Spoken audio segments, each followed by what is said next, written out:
Hello, and today I'm very fortunate to have Lloyd Stephen Attrill. The full name. The full name. Welcome. Good afternoon. How are you? Great to be here, Andy. Thank you so much for having me. You're more than welcome, my man. You're more than welcome. So I've got a few notes here, and there's nothing contentious yet. Hopefully not. And just go with the flow, really. So what I just put here, Isle of Wight. Born and bred? Born and bred on the island, yeah, as we call it, as local people. Is there a nickname for us sort of people on the mainland? Because I think it Manx over in the Isle of Man or something. Are we Grockles or something? I don't know. I thought when I was younger, there was like people on the mainland were Grockles or something. Just mainlanders for us, I think. Is it really? About that, yeah. Because all I knew about the Isle of Wight is it had a prison. Yeah, 3 prisons. Is there 3 prisons? There's 3 prisons, yeah.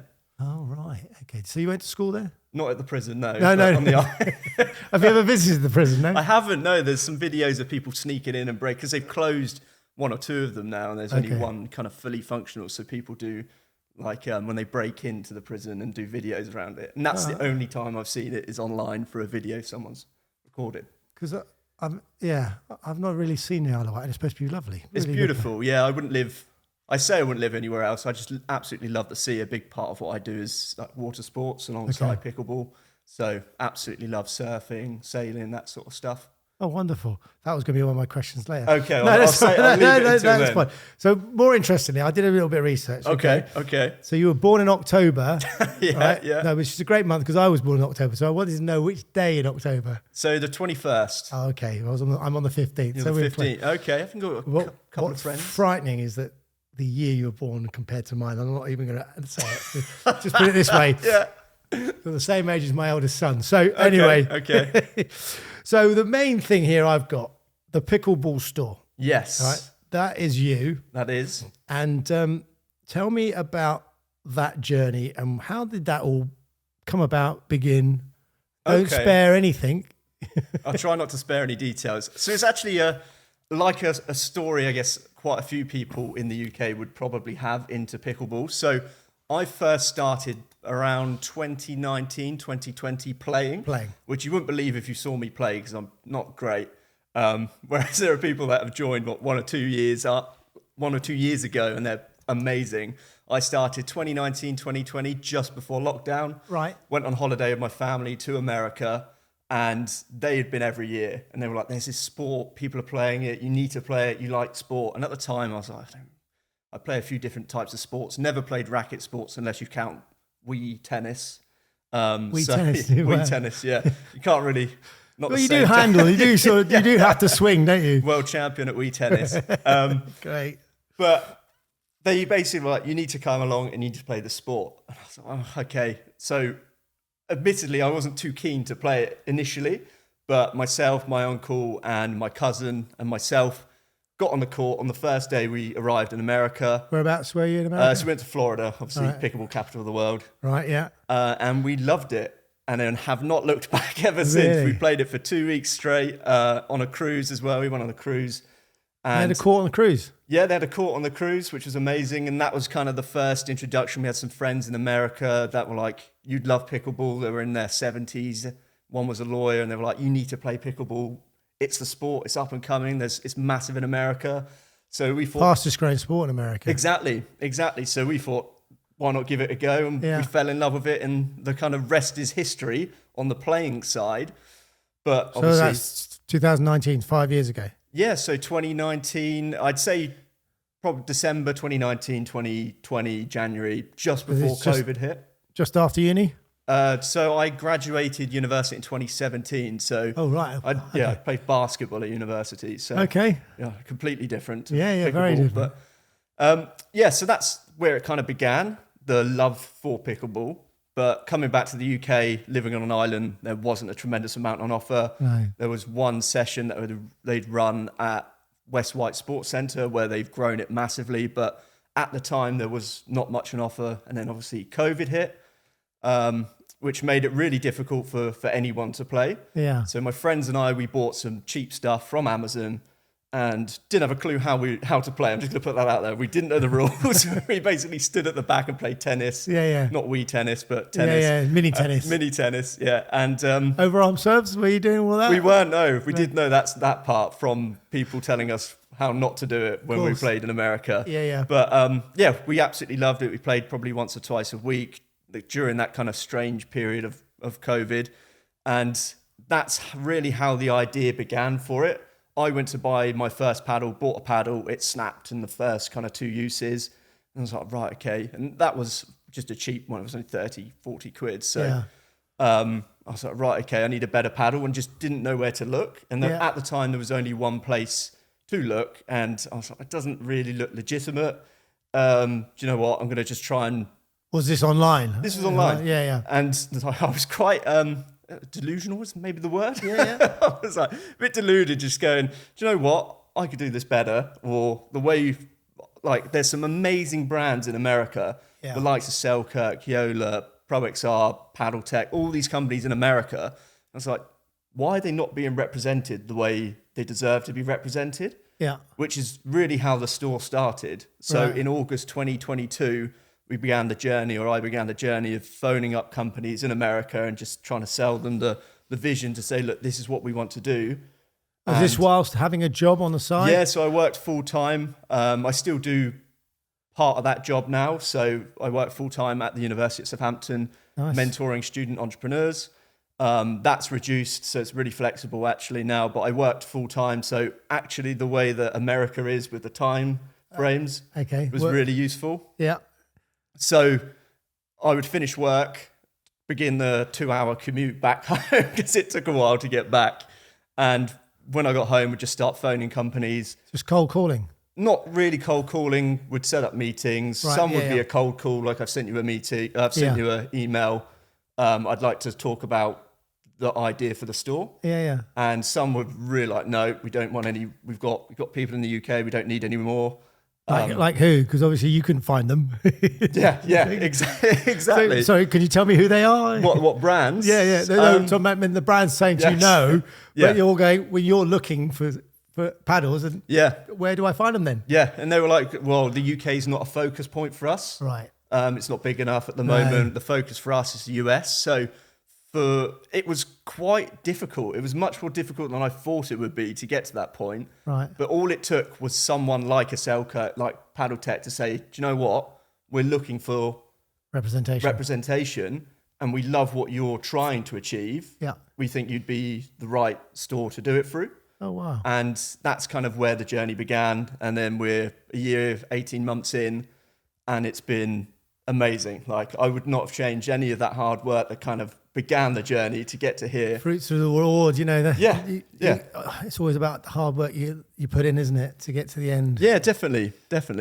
So, and it's just purely pickleball stuff, or do you think it'll branch? Or? No, there's no like, you see a lot of brands out there, a lot of tennis stores now trying to get into pickleball, racket sports, and they still call the paddle a racket, and it's like, come on, you're selling pickleball paddles. You've got to be in it for the right reasons. I always say, anyone can sell a pickleball paddle. Selkirk sells themselves, right? Selkirk, Diadem sell themselves. They're really good brands. Yeah. At the end of the day, it needs someone that's going to represent them the way they deserve to be represented. And that's what we try to do differently compared to what else exists. Yeah. So for us, pickleball is the only focus. And so you're not wedded to brands. You represent anybody who wants to sell through your shop? No. So we're quite particular with who we do stock, which is really the opposite of where we began, because to be in the early days, it's like whoever wanted to be in the store, or we want the top brands, but if you believe in us, it'd be great to represent you. Whereas now we're fortunate enough that brands come to us where you've got the bigger brands that are like, actually, we want to protect how our brand's represented. So for us, a big part of it is how do we actually do that properly? So we are very particular with those brands that we bring on. When you say we, it's you? Yeah, so there's 3 of us. Oh, there's 3 of you. Yeah. So I say I do most of it. I say we as in, but there's one person that helps with the packing, one person that helps with editing and content and stuff like that. So great stuff.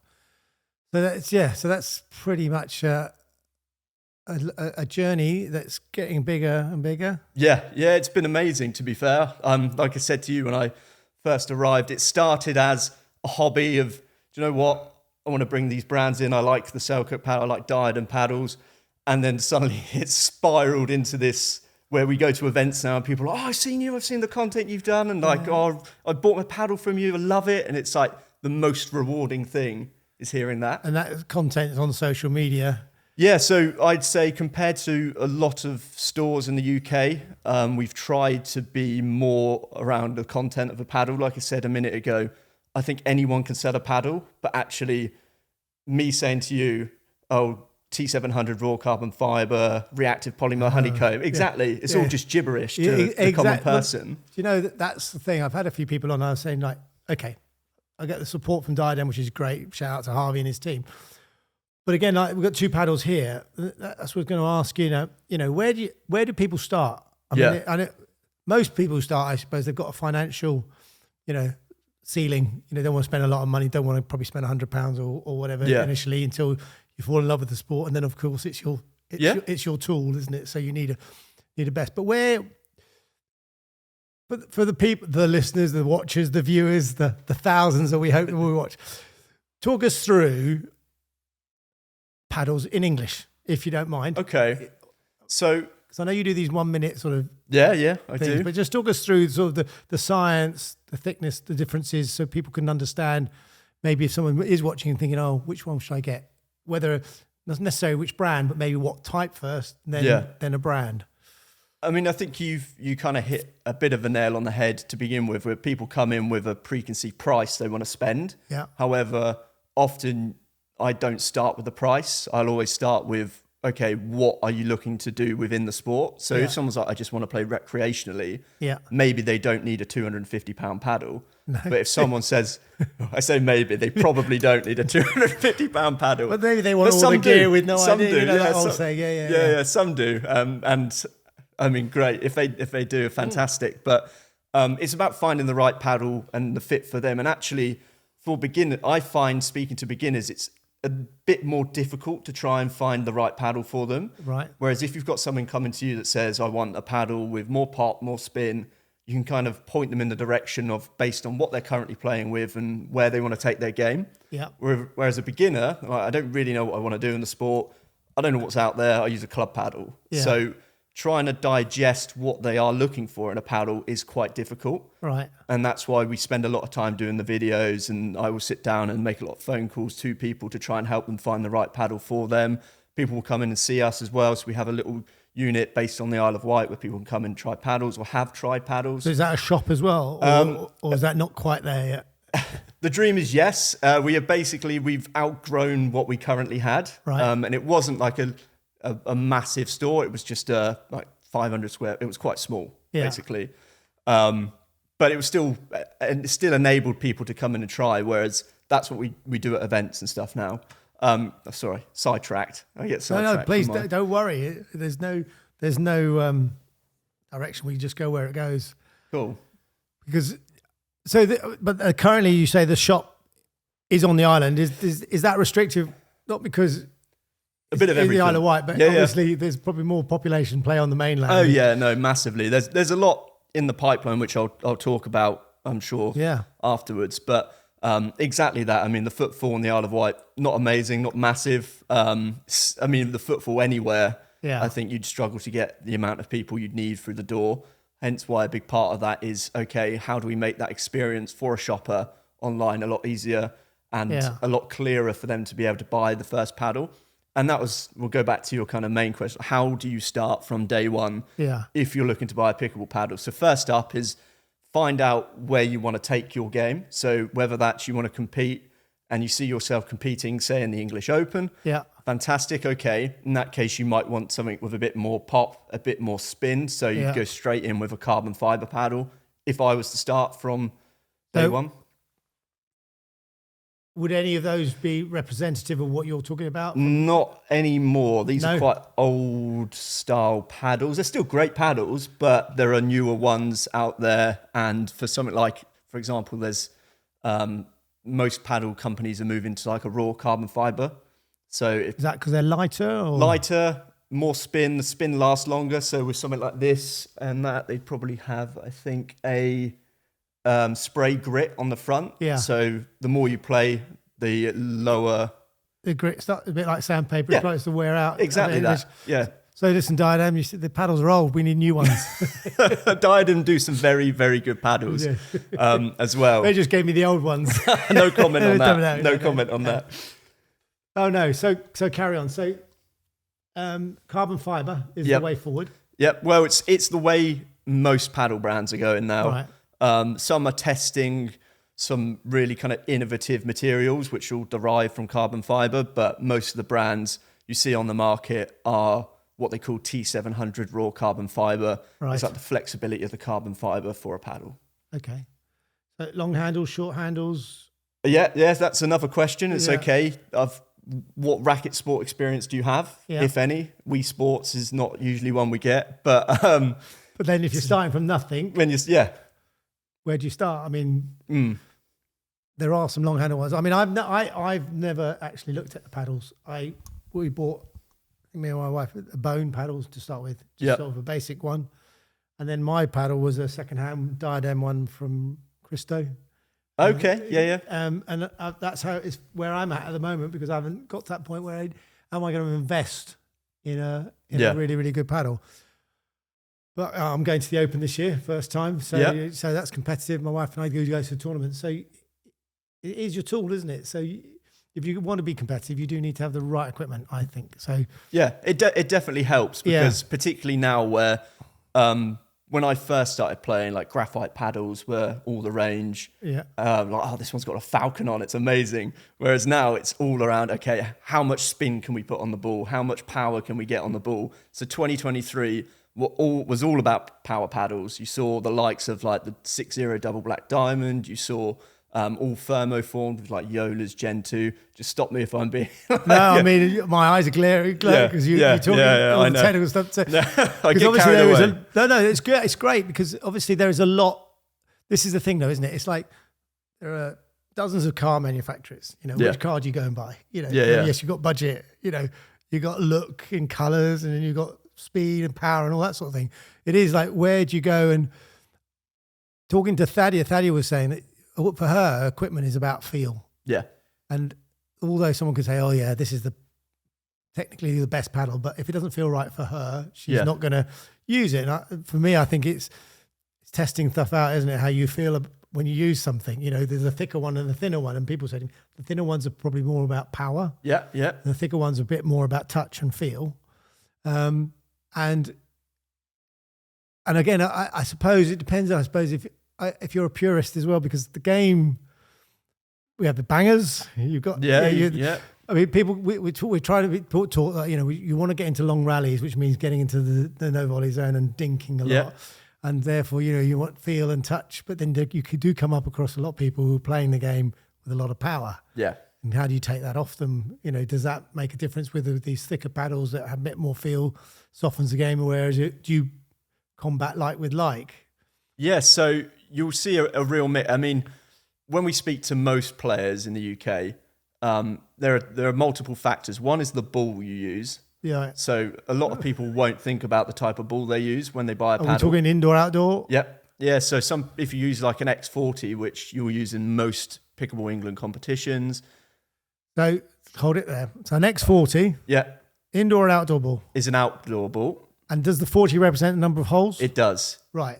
So on an outdoor ball, there are more holes? Yes. So an outdoor ball digress slightly, but explain the balls. Yeah, absolutely. So an outdoor ball will typically have 40 holes, sometimes 38. It's all down to like the aerodynamics of it. And then they will often be heavier to be able to combat windy conditions. Whereas an indoor ball, you'll find, will be lighter and will have less holes, but bigger holes because they don't need to combat wind. Right. So indoor, what would be like is it like a 20 or 10? 26, sorry. 26 holes. But is it the same same surface area, even though there's the same number of holes, or the holes smaller, so you've got actually the same amount of surface area on an outdoor ball as opposed to an indoor ball? As in what, sorry? So if you say outdoor balls like 30 holes or 28. Yeah, so an outdoor's 40 or 38, so 40 or 38. But even with a 38 one, are the holes slightly smaller so that actually you've got the same amount of plastic on the ball? Yeah, so it's all around aerodynamics. So Selkirk, for example, have released a new ball which every hole is directly opposite each other. And to be able to do that, they've drilled the holes directly through. It's really like fascinating. I sit down for hours and look through this sort of stuff to try and work out how they've done it. But effectively, yes. Okay. And because we seem to be using a lot of outdoor balls indoors. We do, particularly here in the UK. Why? So the biggest reason is because that's what we use at competitions. Yeah. And if you play at you play at David Lloyd, right? Yeah, the SEPL. Yeah. Yeah. So some of the surfaces they have at David Lloyd, the tennis surface that you mark up with tape, are perfect for outdoor balls. You can get away with playing X40s, and that's what we had at English Nationals. That's what we'll probably have at the Open, if not the rollout mats.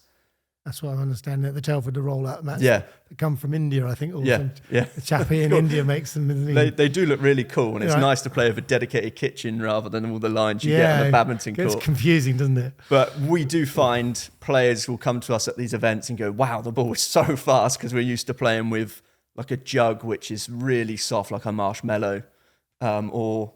an indoor? It looks like an indoor ball. Was one that is an indoor bought ball. off Amazon. Okay. To have a knockabout at home, you know. Yeah. But that's just it's there for decoration, you know. It looks great. But yeah, that would be an indoor ball. Yeah. Okay. Yeah. And the colours are just there for fun. Yeah. So the colours, obviously, most of the balls you see have been designed for the US. Okay. Which I imagine their sports halls are quite different. I've not been in one, right? But I imagine their sports halls are different, or the places they play are completely different, and they've got dedicated courts. So when we imported some balls to begin with, you've got some blue ones. This is one of the errors we made initially. We got some blue X26s, which are Franklin indoor balls, right? And went to use them, and the side of the walls are all blue, so you couldn't see the ball. Couldn't see them. No. So it does have an impact. So a lot of players will use like Gammas, which are really bright, probably one of the best indoor balls in the UK. The fluorescent yellowy type ones. Yeah. And now a lot of head pen 26s, which are the red ones, if you've ever seen those. Probably. I'm learning a lot about balls at the moment. Yeah, I did a whole video on balls to use in the UK, but it took me a long time, a lot of outtakes when talking about balls. So it was definitely hopefully a useful video, but it took me ages to do. Well, we've talked about it as a club, because we're in the SCPL, like we never practice, we just sort of turn up and, you know, we play in different venues and in different surfaces, but, you know, preparing for the tournament is one thing, and we're talking about going down to Basingstoke to play on the tennis courts, which is similar to the David Lloyd ones, and then to use the ball that we'll be using on the day, because it does tend to go a bit quicker. And I noticed that, where else did I notice that? Over there, when the Premier Pickleball League were down in near Alton, Kingsbury, I think it is. And there's a tennis club down there, and it's like concrete surface they were playing on. And my wife and I played down there in a mixed doubles, and I said you need to stand a couple of yards further back than you normally would, because the ball just come off the surface so quickly. Yeah. So sorry, we digress slightly from the paddles. So where were we? So the carbon fibre is obviously what it's made of. Yep. Thickness, more about touch. I can give you a run through on thickness. Please do. Let me just talk about, I think what would really help is just giving you an overview of how the game's transitioned and how it's changed. So initially, paddle brands started with graphite. So you saw a lot of graphite paddles, really good forgiveness, all-round playability, they call it. And then they were like, right, we need more pop from paddles. So fiberglass was then So when you introduced. say pop, for those that don't know what pop is. Pop is basically... It's not your American dad, pop. no, when the ball hits the paddle and it comes back off, that's pop, basically. Without putting any effort in. Yeah.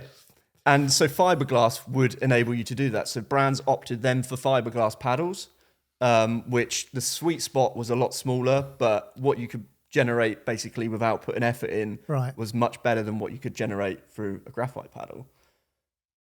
So is it true a good test of a paddle then, if you want, is just lay it on the floor and just drop a ball on it? I have not heard that, but I mean... Well, you see how high it bounces. I mean, you could do that. I've not done it. You know, but maybe that's a way of finding out if they've got decent sweet spots. I'm not sure. Might have been one of those videos that someone said just lay. I mean, there's lots of tools, techniques and stuff people do out there. But yeah, so fiberglass is where they kind of took it. Yeah. And then the likes of brands like Carbon, Electrum then started trialing this T700 carbon fiber, because the biggest thing with fiberglass paddles were they'd have to put the spray grit on them, because to get spin, you'd need to put spray grit on, and obviously that would wear up over time. Right. Like sandpaper, but eventually will wear Yeah, down. yeah. Right. I'm going to use Can that. you I'm gonna steal respray? that Can one. you respray them? Can they be resprayed? You shouldn't respray No. them.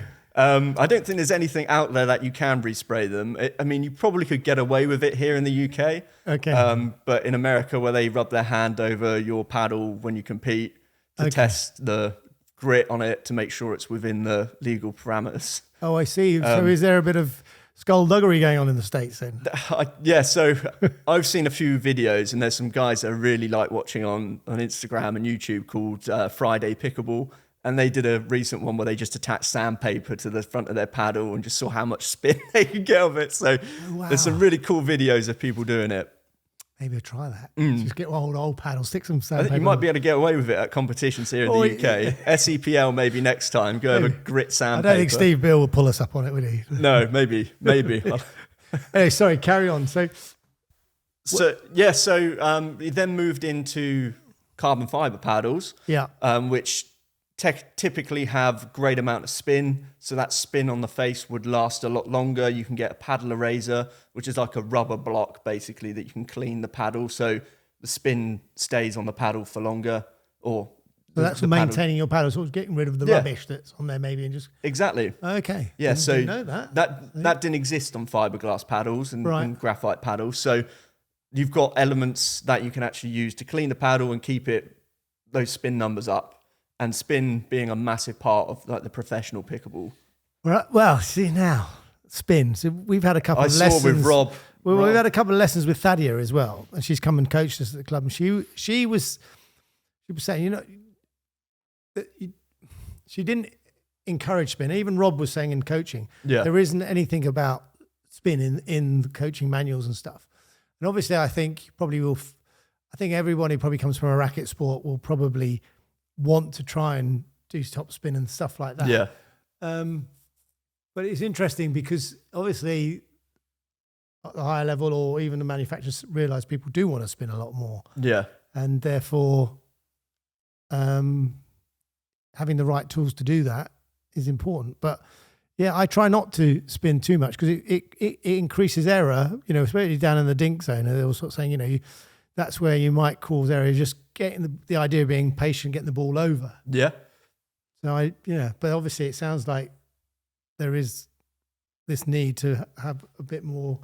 I mean, certainly with where the brands are going, spinning. Right. The paddles they're releasing now are just so gritty. Like I was watching something earlier around the brand new Yola paddles, which are being released this week, and a guy had a T-shirt on and one of the new paddles, and basically just put the paddle on it, and it just didn't move. It was that gritty. It was like stuck. It's obvious to the feel. So like one of this, there's nothing on there. No. So it is like sandpaper. Yeah. Oh, I'm going to have to look at a new paddle. Yeah, there's a lot to choose from. But that's the difficulty. That's the difficulty, isn't it? And the price range obviously varies quite a lot. But it does. So you go from anything from 0 to 50 is usually the kind of entry bracket, like I paid, and I'm sure you probably did with your first paddle. Which we offer those, and so does Amazon and places like that. And then you've got the 50 to 100 range, which is you can get some really good paddles in, but they're more like your recreational style paddles with maybe one or two performance ones. And then 100 to 150 tends to be a good sweet spot for a lot of people. And then you've got the players that want the 250-pound paddles, which are like top performance. 5+s. 5+, the 5+s. Or the 4.5+s, Or the 2.5s that think they're 5.0s like myself. So you're not a 2.0, you're a 3.8, by the way. You've been looking at my 2.0. I'm telling you, yours is the same as mine. But actually, yours is slightly higher. I think you're 3.88. Oh, crikey. I'm surprised, to be honest. I've not had some very good games on Dupra. So. Well, the Dupra thing is a bit strange at the moment, isn't it? It depends where you're playing and how ours has just come through our clubs. And unfortunately, I don't think Steve on his tournaments puts your ratings in, does he? So no. I think it's only places like the Nationals and the Open, isn't it? And I don't know what other tournaments in the country where you can do it. I know Steve did a Dupra dash once where all your results went in to Dupra, But because I think it's important. It's a good balancer, isn't it? The idea being, I think Andre Agassi, I've said this before, that Andre Agassi and his friends have bought the business Duper, haven't they? Or, invested in it. Yep. And I heard him say that, it's if you were wherever you go, if you were to go to a club, unfortunately, it doesn't seem to work here in the UK because we don't have that sort of just walk into a club one Tuesday night because we don't have the venues or the homes. But in America, obviously, you probably could turn up and put your name on a board and say, right, my name's John and I'm a 3.8, and someone else turn up and write 3.8, and you got a partner that you can play at sort of a level playing field, and genuinely, as opposed to perhaps some of the sandbaggers that go to the tournaments here looking for medals saying they're 3.5s. But so how did you get yours? Is it through the club, or have you been at the Open? So I played at the Open last year and got sandbagged. Someone absolutely smashed me. And singles, doubles? Singles. To be honest, I like playing above my level. It's really like a really weird thing. I think it's the only way you learn is being challenged and being pushed. Yeah. But I don't know why I get absolutely smashed. I'm like, let's do it again. But so I played, just entries. It was the first tournament I'd ever played. I think pretty much in anything other than football when I was a kid. And the guy must have been at least a 4-5, and he was ripping forehands past me and didn't really know what to do. I think I got stuff like 11-3 or something like that. So I got 3 points, which was good. I was going to say 3 points is not bad, is it? Because hasn't come out yet, but I had a Louis Laville down, and I was talking to Louis. Guy. And I said to Louis, the way the game is, because singles and doubles, they are very different. They are, and singles reminds me more of tennis, the way it's played. And I said, one tip, if you were playing singles, what do you think? He said, be aggressive. Yeah. Just try and win the point as quickly as possible. He said, that's the way to do it. Hit the ball hard. And I think he has two different paddles when he's playing doubles and when he's playing singles. Yeah. I think he has a thin one for power. And then for doubles, he has a more control paddle. But that was sort of the tip. And I think I'd fancy having a go at the singles because I think it'd be great to try, but just trying to work out the strategy and the tactics. Yeah, I actually went away with Louis and the top players a while back. We went to Spain and played in the Mediterranean Open. Nice. It was an amazing experience, but the wind was... I've never seen conditions like it. The wind was recently? Was this not that long ago? It wasn't long ago. It was probably a month or 2 months ago. Yeah, I thought, And Louis was there and he was like, just serve it as hard as you can and return it as hard as you can because the wind is going to hold it up. Yeah. And he won the singles because he was just putting everything he could into the first 3 shots. Fast hands, Louis. Oh, amazing hands to watch on the Have you seen his video on against the squash ball? Yeah. He's really got quick hands. Have you tried that? I haven't. I tried the other day just on the wall and the ball was going everywhere. You don't realise how good that control is. I know. And then he started doing all of that. Particularly the one where he hits it down and then I don't know how he does it, to be honest. Well, he used to play squash, so I think that helps as well. Because these squash players do this sort of routine where they bang off all the walls and practice. They stay there in the middle just doing this, and it seems to go everywhere and back to them. But he's got amazingly quick hands. Yeah.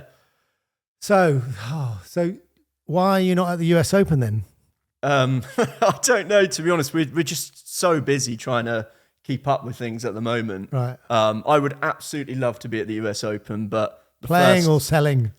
Well, I mean, there's a lot of selling going on out there. I think with the likes of Pickleball Central, Just Paddles, and but they're American based. They're all American based. They're massive and 100 employees sort of busises. So your humble 3. The humble 3, yeah. But do the work of 100. Yeah, it feels like we do, definitely. Good for you though. But it's I would love to be out there, obviously selling, getting paddles into the hands of players. But at the same time, being able to play and being able to say you played in the US Open is just, it's like a notch on the belt. Next year. I'll come with you. Doubles? Hey, mate, why not? We're at 3.8. 3.8. We'll play in the 4s, though. We'll go 4s. 4-5. Yeah. I've got a new part. Well, I haven't never played in the doubles in a tournament yet. So I've got a guy called Paul Haygreen. I don't know if you might know Paul from Aldershot. I don't know Paul, no. We're going into the Open and going to play in the over 50s, 4 plus. Oh, cool, okay.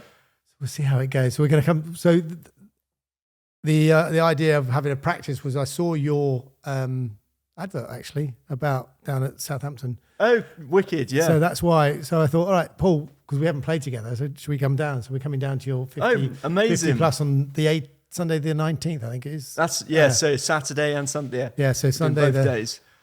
And once again, I got it all wrong. So I booked myself in on the 18 plus on the Saturday. Okay. Yeah. Or 4 plus, and then Paul had done the right day. And then I had to have this conversation with Steve saying, I've got it wrong again, Steve. Can you please get me transferred over? So yeah, that'd be great. So that's another tournament that you're supporting or running. Is this one of yours or Steve's? Or? It's a collab between ourselves and Steve. Steve is an amazing, like the amount of events he has run. He's certainly in the last couple of months. I know he's probably his tank's on a little bit of empty at the moment. I know. Every weekend, I think he's somewhere different across the country, and they're not like let's keep them south. Let's go up to Loughborough and Nottingham and places like that. And I mean, fair play to Simon as well. The team are just amazing. The amount of stuff they've done for the sport, particularly getting the amount of players they do to each event, and just offering them chances to play is just awesome. Yeah, it is great because it is getting to that point now. You can pick an event most weekends if you wanted to find one, isn't it?